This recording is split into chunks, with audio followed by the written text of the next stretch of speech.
Ketika kita berpuasa, hakikatnya kita ini sedang mengakui bahwa kita ini lemah.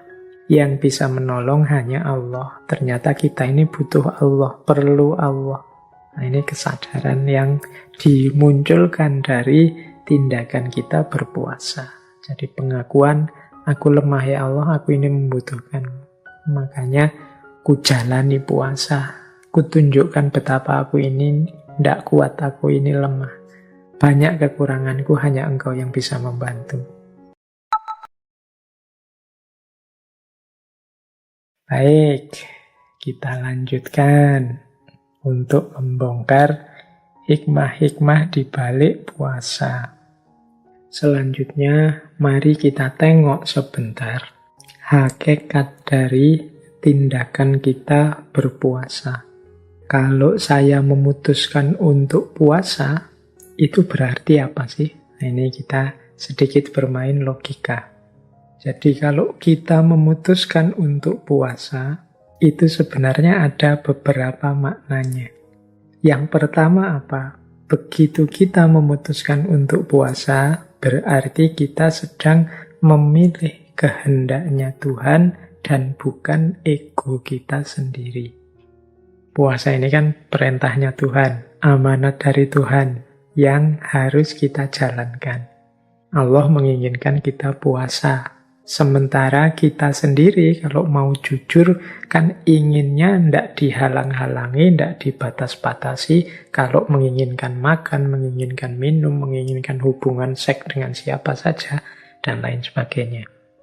Begitu kita lebih milih puasa, itu kan artinya berarti kita lebih memilih kehendak Tuhan dibandingkan ego keinginan kita sendiri. Jadi ini keutamaannya yang pertama. Jadi dibalik keputusan kita berpuasa. Ini keputusan yang sungguh-sungguh ya, bukan puasa hanya karena terpaksa atau hanya karena ikut orang lain atau puasa hanya karena sebagai tindakan yang sudah kadung. Kalau bahasa Jawanya kadung itu, ya sudah terlanjur jadi orang Islam, gimana lagi Pak, harus puasa. Itu kalau seperti ini tidak ada nilainya, keterpaksaan itu kan tidak ada nilainya. Tapi kalau kita dengan sadar memilih puasa, meskipun kita tahu diri kita ini sebenarnya lebih senang kalau tidak puasa, ini berarti menunjukkan bahwa kita lebih memilih kehendaknya Tuhan dibandingkan keinginan egois kita. Maka tadi teman-teman, kalau madrasah puasa, pelatihan puasa ini sukses, besok kalau kita sudah selesai Ramadan, ayo kita ingat-ingat jagonya kita di bulan Ramadan ini. Kejagoan kita di bulan Ramadan ini apa? Lebih milih keinginannya Allah dibandingkan keinginan kita sendiri. Kalau nanti setelah puasa ini kita masih bisa begini, berarti pelajaran kita di bulan puasa sukses. Yang kedua, senada dengan tadi, lebih memilih kehadiran Tuhan dibandingkan kesenangan sendiri. Jadi berpuasa ini kan semacam dimensi spiritual yang menghadirkan Tuhan dalam kehidupan kita. Sementara hadirnya Tuhan itu kan sering dalam tanda petik mengganggu kesenangan kita. Kita ini kan inginnya hidup itu seneng-seneng, apa saja yang kita inginkan terpenuhi, meskipun kadang yang kita inginkan itu tidak positif. Tapi dengan memilih berpuasa, yang di situ kita dilarang banyak hal, lahir maupun batin, sehingga sebenarnya hakikatnya kita itu tidak terlalu suka dengan puasa, tapi tetap kita lebih milih puasa. Karena kita lebih memilih kehadiran Tuhan dalam hidup kita dibandingkan kesenangan kita sendiri. Nah, ini makna yang kedua. Semoga ini juga nanti bisa tetap hidup setelah puasa selesai. Semangat lebih memilih Tuhan daripada kesenangan kita sendiri. Yang ketiga, ketika kita berpuasa, hakikatnya kita ini sedang mengakui bahwa kita ini lemah. Yang bisa menolong hanya Allah. Ternyata kita ini butuh Allah, perlu Allah. Nah, ini kesadaran yang dimunculkan dari tindakan kita berpuasa. Jadi pengakuan, Aku lemah ya Allah, aku ini membutuhkan. Makanya ku jalani puasa, ku tunjukkan betapa aku ini tidak kuat, aku ini lemah. Banyak kekuranganku, hanya Engkau yang bisa membantu. Kemudian yang keempat, hakikat tindakan puasa adalah situasi ketika kita merendahkan diri itu kan menunjukkan betapa kita ini lemah, betapa kita ini rendah. Kita harus berjuang mati-matian mengatasi godaan nafsu, ambisi, dan lain sebagainya. Tapi tidak masalah, karena kesadaran bahwa kita lemah itu hakikatnya menunjukkan kita sedang dalam proses untuk naik. Ini agak unik. Sadar bahwa kita lemah, tapi kesadaran bahwa kita lemah itu ternyata secara spiritual kita ini sedang meningkat. Kebalikannya, kalau ada orang menyadari dirinya atau menganggap dirinya sebagai yang tinggi, yang jago, yang hebat, justru secara spiritual biasanya dia turun. Nah, puasa ini momen kebalikannya. Kesadaran bahwa aku ini lemah dan rendah, tapi begitu kesadaran ini muncul, sejatinya level spiritual kita sedang naik. Banyak juga orang puasa yang tidak muncul kesadaran ini, ya mungkin karena puasanya banyak yang hanya formalitas, yang oleh Rasulullah disebut hanya mendapatkan lapar dan hausnya saja. Ini sedikit uraian untuk menjelaskan apa sih hakikat tindakan puasa itu. Jadi ketika kita memilih berpuasa, berarti kita sedang memilih kehendaknya Tuhan dibandingkan keinginan egois kita. Kita lebih memilih kehadiran Tuhan dibandingkan kesenangan kita sendiri. Kita memilih untuk mengakui bahwa kita ini lemah dan membutuhkannya. Tidak mungkin kita sukses, kita berhasil, kita jaya dengan daya kita sendiri yang lemah. Dan dengan itu sebenarnya level spiritual kita sedang naik. Jadi kesadaran bahwa kita rendah sebaliknya menunjukkan spiritualitas kita yang sedang meningkat. Nah, sedikit-sedikit ya, semoga teman-teman bisa menangkap ini. Saya tidak berani cepat-cepat, berpikirnya pelan-pelan. Khawatirnya ada yang meleset. Setelah ini mungkin agak dalam. Nah, disiapkan dulu ubur rampingnya. Kalau yang tadi sebenarnya masih naratif, masih sederhana, uraian yang saya jelaskan sebelum ini itu teman-teman bisa menemukannya di mana-mana. Nah, setelah ini kita mungkin agak ke yang lebih filosofis lagi tentang puasa. Baik, kalau tidak bisa ditangkap, misalnya susah dipahami, ya tidak apa-apa, didengarkan saja. Paling tidak teman-teman sudah dapat pahala dan ridhonya Allah dengan mengaji, dengan memperluas wawasan, mencari ilmu. Insya Allah, kalau memang Allah mengizinkan, ya nanti cahayanya masuk. Kalau tidak, ya kita berdoa semoga Allah ridho dan memberikan cahayanya.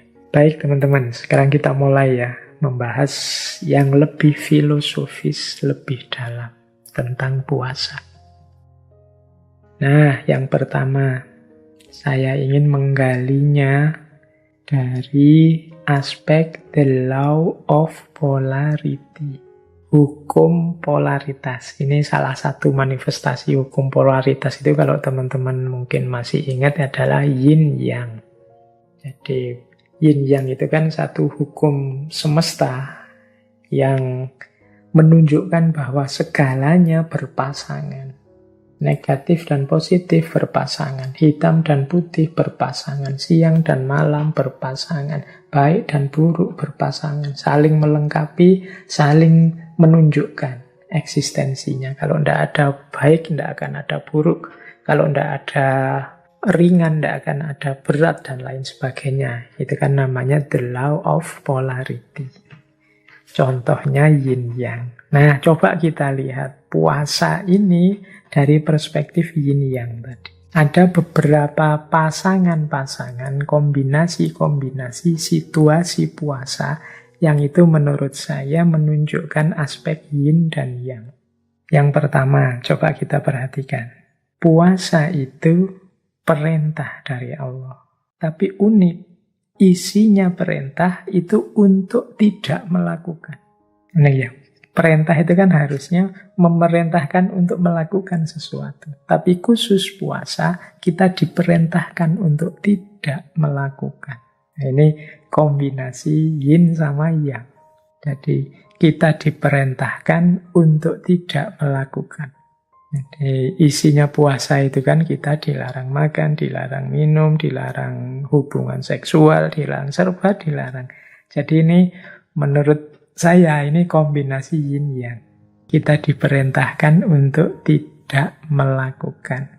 Perintah itu sifatnya positif, tapi tidak itu tidak melakukan itu kan negatif. Jadi positif dan negatif yang combine jadi satu. Ini teman-teman yang tertarik dengan filosofi perintah untuk tidak melakukan ini bisa membaca karyanya Ibnu Arabi di Futuhat. Bagaimana makna puasa itu sebagai perintah tapi isinya tidak melakukan. Ini sejenis kombinasi dari yin dan yang. Polariti yang kedua, puasa itu berkorban untuk memperoleh. Ini logika yang juga yin sama yang. Harusnya mengorbankan itu kan kehilangan. Aku mengorbankan tenaga, mengorbankan harta, mengorbankan waktu, itu kan kehilangan namanya.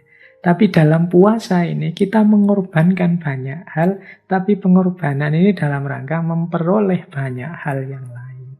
Kita mengorbankan makan, kita mengorbankan minum, kita mengorbankan kebebasan kita untuk ngomong aneh-aneh dan macam-macam, itu kan kita korbankan karena kita tidak mau puasanya batal. Tapi hakikatnya kita dalam rangka memperoleh, bahkan memperoleh yang lebih besar. Kalau puasa kan kita menyebutnya la'alakum tattaqun, itu kan memperoleh ketakwaan. Jalannya apa? Dengan memberikan, mengorbankan. Nah, ini logika yin yang kedua. Jadi puasa itu mengorbankan untuk memperoleh.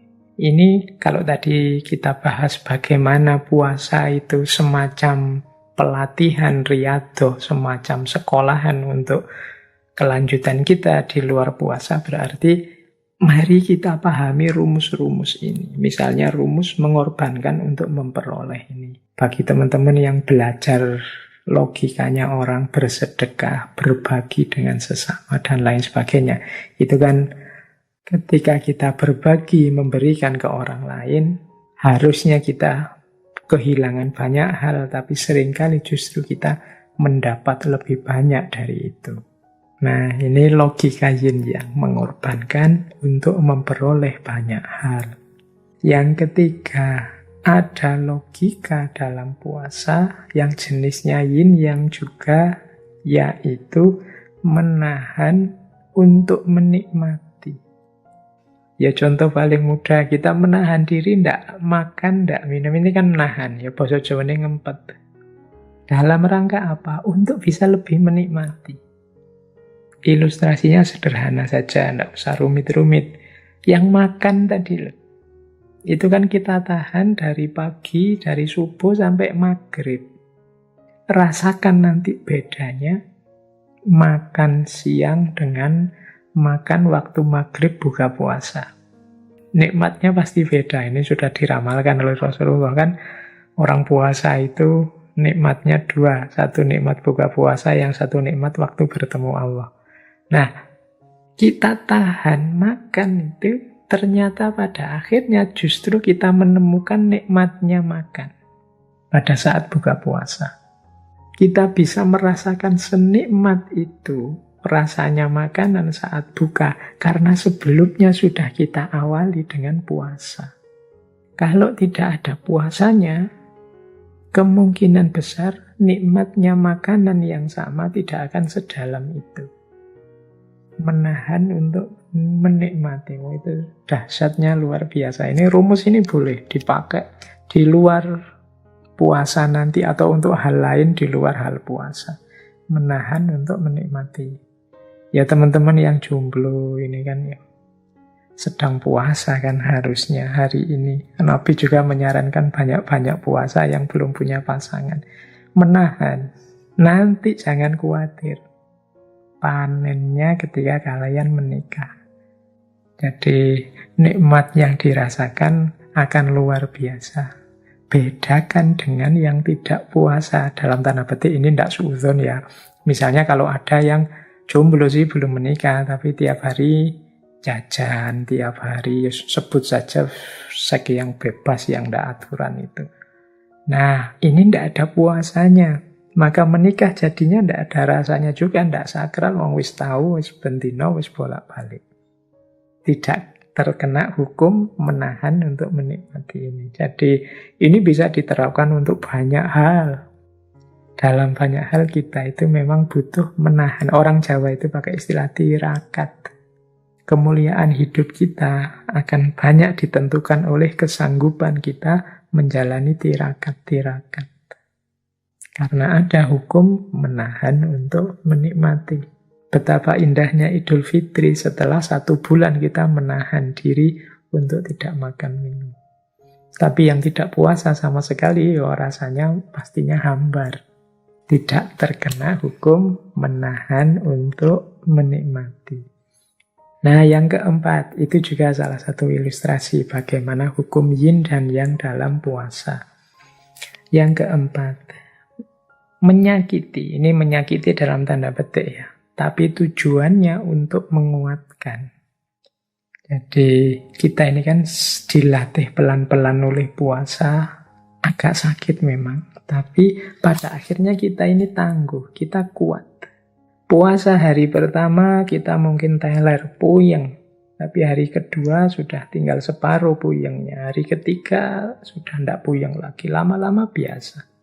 Semakin tangguh kita kan kuat. Kalau kemarin jam 8 belum sarapan aja rasanya ngelieng. Jam 12 sudah ribut, ingin mau ke warung mana, mau traktiran di mana. Tapi ketika kita puasa, kita kuat, kita lebih tangguh. Jadi di balik puasa ada logika, sakit sedikit tapi dia menguatkan.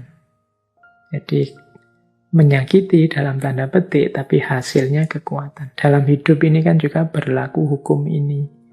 Misalnya para olahragawan, itu kan dia harus serius berlatih kalau ingin berprestasi. Semakin dia berlatih, semakin kuat. Berlatih ini kan sakit. Tidak enak, capek, tapi hasilnya kuat. Teman-teman yang tidak seneng olahraga, mungkin olahraga itu kan mungkin ya bikin capek, bikin badan sakit semua dan lain sebagainya. Tapi jangan lupa, dengan olahraga justru kita jadi lebih tangguh. Jadi meningkatkan kekuatan diri kita. Ini diajarkan dalam puasa. Sedikit sakit, tapi hasilnya kita akan jadi lebih tangguh, lebih kuat. Ini hukum, ini penting dalam kehidupan kita nanti, tidak hanya dalam puasa. Menahan untuk menikmati, mengorbankan untuk memperoleh, menyakiti untuk menguatkan. Nah, yang kelima dan keenam ini menarik. Kemanusiaan untuk kehambaan, tapi juga sebaliknya, kehambaan untuk kemanusiaan. Jadi ini juga semacam yin yang. Jadi puasa ini kan ketetapan Allah, dari Allah untuk manusia.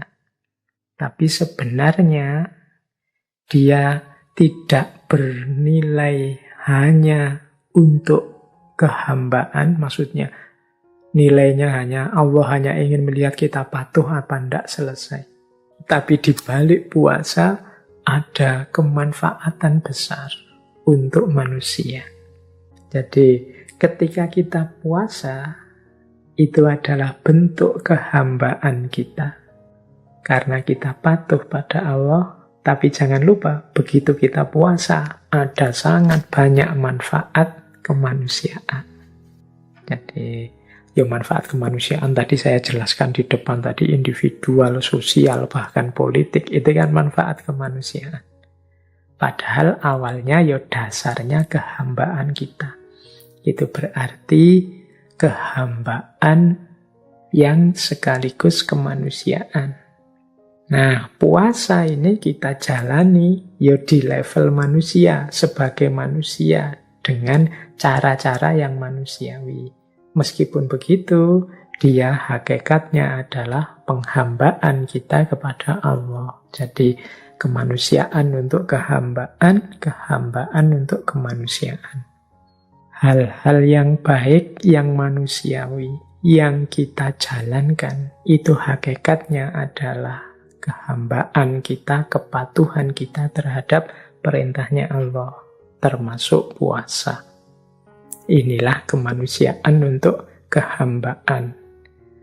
Perintahnya Allah apapun yang kita jalankan, pasti ada hikmah, ada manfaatnya untuk kita sebagai manusia, dalam bentuk apapun. Itulah kehambaan untuk kemanusiaan. Jadi, tidak pernah ada sia-sia atau mubadzirnya perintah Allah pada kita itu. Demikian juga, tidak pernah ada sia-sia mubadzirnya segala perbuatan baik, perbuatan benar yang kita lakukan. Jadi, dua-duanya dan semuanya bernilai kemanusiaan sekaligus kehambaan. Di dalam rangka kita mengabdi pada Allah, kita akan mendapatkan keuntungan dalam hidup kita menjalani yang kita jalani sebagai manusia. Ketika kita jadi manusia, melakukan tugas sebagai khalifah, melakukan aneka kebaikan, jangan khawatir, itu juga sebenarnya sifatnya ketuhanan. Menunjukkan bakti kita, penghambaan kita kepada Allah. Ini satu paket. Makanya tadi saya sebut ini yin dan yang. Nah, inilah salah satu bentuk pendalaman filosofis kita terhadap puasa. Di baliknya ternyata tersembunyi aneka nilai-nilai, termasuk the law of polarity, yang hari ini kan antara lain kita kenal sebagai hukum yin dan yang. Ada pasangan-pasangan. Ini semoga tetap nanti hidup dalam setelah selesai puasa, tidak hanya saat puasa saja prinsip-prinsip ini. Yaitu misalnya mengorbankan untuk memperoleh, menahan untuk menikmati, menyakiti, tapi pada saatnya untuk menguatkan. Ini dalam banyak konteks kita perlukan cara berpikir seperti ini. Oke, baik. Kita cari cara yang berbeda untuk mendalami puasa kita. Kita coba jelajahi ya gagasan-gagasannya para filosof sepanjang sejarah tentang puasa. Tidak hanya yang muslim, kita cari aneka filosof siapa saja, pelan-pelan. Kita coba, pertama, kita temui mbahnya para filosof yang kita kenal, Plato. Plato ini satu ketika pernah menyatakan, aku berpuasa agar fisik dan mentalku lebih efisien. Jadi Plato ini filosof besar, orang pinter di masa lalu yang jasanya banyak untuk kehidupan intelektual manusia di bumi. Di antara strategi beliau agar tetap sehat fisik dan mentalnya, itu jalannya puasa. Ya meskipun zaman Plato pastinya surat Al-Baqarah itu belum turun. Tapi kan ya kama kutiba alal ladzina min qablikum. Umat-umat terdahulu ternyata juga puasa. Kata Plato, mental dan fisik itu sehat kalau aku puasa. Dia jadi lebih efisien. Ini berarti teman-teman juga yang merasa mentalnya sedang drop, terganggu, ada banyak masalah, boleh diobati dengan puasa. Ada lagi kalimat agak panjang ini dari filosof abad tengah, dari tradisi skolastik, Santo Agustinus. Kalau ini seperti yang kita jelaskan tadi, ini seperti Imam Ghazali cara beliau menjelaskan puasa.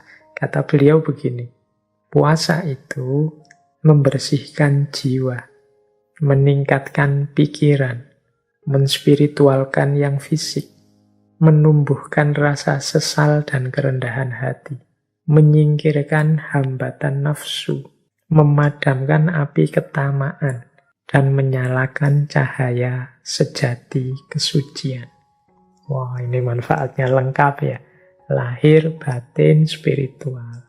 Pikiran jadi jernih, jiwa jadi bersih. Yang fisik jadi spiritual. Mengapa yang fisik jadi spiritual? Ya, saat puasa, diri kita ini kan kita ajak menspiritual. Kita ajak fokus pada Allah saja. Nah, namanya menspiritual, mengikuti kehendaknya Allah, menghadirkan Allah dalam diri, ini namanya menspiritualkan yang fisik.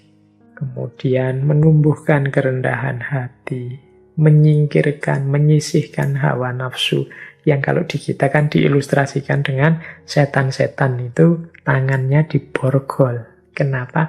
Karena puasa itu membuat hawa nafsu kita tersingkir. Memadamkan api ketamaan, kemudian menyalakan cahaya kesucian dalam diri kita. Ini Agustinus. Ada lagi ini filosof Dante Alighieri. Beliau ini yang nulis novel populer sekali. Ceritanya sangat kontroversial yang judulnya Komedi Ketuhanan, Divina Commedia. Dante ini dalam novel itu ada satu kalimat yang menurut saya menarik. Kata beliau, puasa memiliki kekuatan yang lebih dahsyat dibandingkan kesedihan. Nah, ini bisa diuraikan panjang, ini boleh pakai ilustrasinya Mahatma Gandhi tadi dengan perjuangannya dan lain sebagainya. Jadi puasa itu punya power, tidak sekedar sifatnya pasif, meskipun isinya serba tidak. Tapi puasa lebih dahsyat dibandingkan kesedihan. Orang kalau sedih itu kan kadang-kadang melakukan hal-hal yang mungkin tidak terfikir sebelumnya, tapi puasa punya kekuatan lebih dahsyat dari itu. Paling tidak orang sedih itu kalau kecenderungannya tidak terkontrol sehingga kadang-kadang melakukan hal yang nanti disesali. Sementara orang puasa itu diawali dari kontrol diri. Sama-sama powerful tapi puasa lebih dahsyat dibandingkan kesedihan. Kemudian ada juga kalimat dari Paracelsus. Paracelsus ini dokter, astrolog, ahli okultisme, ahli kimia, kelahiran Swiss. Ini ya lebih populer ilmu pengobatannya beliau yang luar biasa. Katanya Paracelsus, puasa adalah pengobatan terbaik. Dia adalah fisikian, dokter yang ada dalam diri kita. Ternyata dalam diri kita ada dokternya, apa? Puasa. Itu Paracelsus yang bicara ini. Kalau yang ngomong, kadang-kadang kita itu kan agak genit. Kalau yang ngomong para ulama kita, kadang kita nganggapnya, itu dogmatis, itu tradisional. Ini yang ngomong dokter, ahli astrologi, ahli kimia.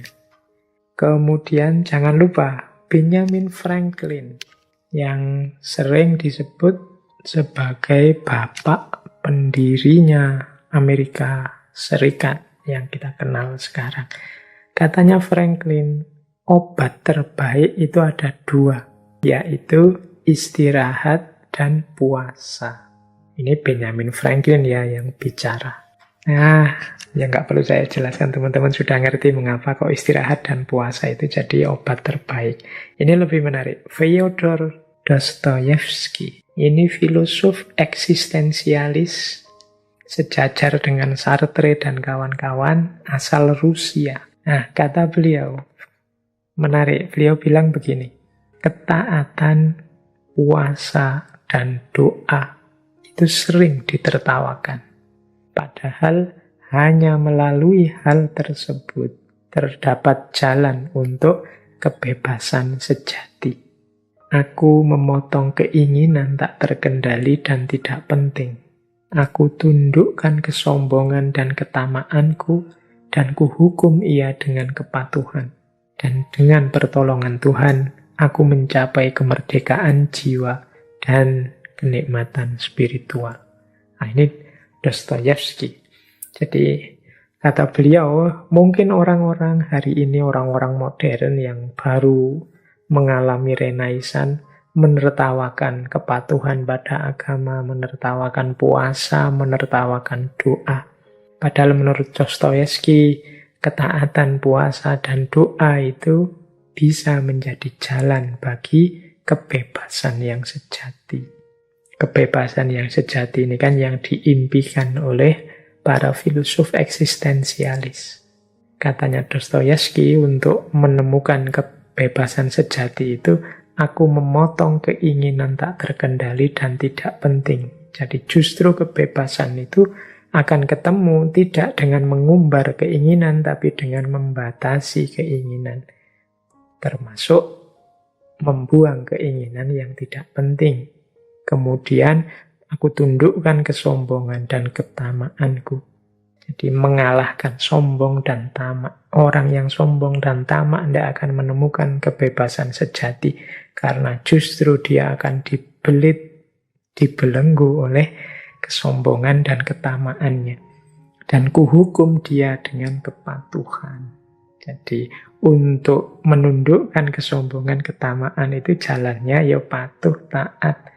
Dan dengan pertolongan Tuhan, aku mencapai kemerdekaan jiwa dan kenikmatan spiritual. Nah, ini Fyodor Dostoyevsky. Ada lagi Hermann Hesse. Beliau ini penyair, novelis, spiritualis dari Jerman. Beliau mengatakan begini, setiap orang dapat melakukan keajaiban. Setiap orang dapat mencapai tujuannya kalau ia mampu berpikir, kalau ia mampu menunggu, dan kalau ia mampu berpuasa. Ini pendapatnya Hermann Hesse. Kalau kita ingin melakukan hal-hal luar biasa, jalannya cuma 3. Bisa berpikir, siap menunggu, dan mau berpuasa. Nah, berpikir berarti ya jangan pasif. Daya gunakan akal budimu. Mau menunggu berarti mau mengikuti prosesnya. Tidak ada keajaiban, kesuksesan, keberhasilan yang instan. Dan mau berpuasa. Berarti siap susah, siap berkorban, siap menghindari ini, tidak melakukan ini, itu, dan lain sebagainya. Para intelektual besar ternyata juga menyarankan puasa. Apalagi tokoh kita minggu lalu, Mahatma Gandhi.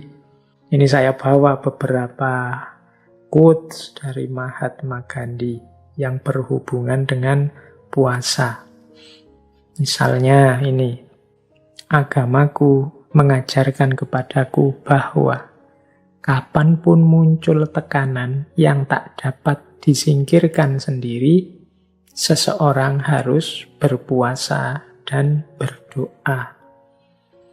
Jadi ini sarannya Gandhi. Dia bilang agamaku, kan beliau agamanya Hindu. Ternyata memang tradisi puasa itu ada di semua agama dan juga ada di semua umat masa lalu. Katanya Gandhi, agamaku mengajarkan kalau ada tekanan, mungkin teman-teman sedang stres apa, galau apa, punya problem apa, yang tidak bisa disingkirkan sendiri. Jalannya apa? Ya berpuasa dan berdoa. Jadi ini kalimat dari Mahatma Gandhi.